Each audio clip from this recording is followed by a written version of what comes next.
Bonjour, je vais vous présenter le métail de San Élevage.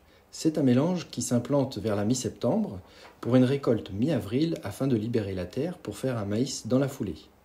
Le 15 avril, jour de la récolte, le mélange mesurait environ 60 cm de hauteur pour une production légèrement supérieure à 5 tonnes de matière sèche par hectare. Le mélange est composé de trèfle, vesse, seigle. Le trèfle incarnat est choisi pour sa teneur en matière azotée élevée grâce à un bon rapport feuille-tige.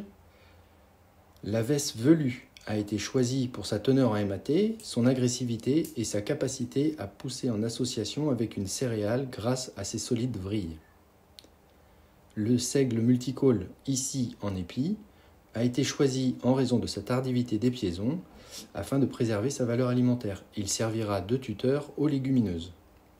Le système racinaire pivotant des légumineuses et fasciculé du seigle permet de travailler le sol sur au moins 15 cm de profondeur.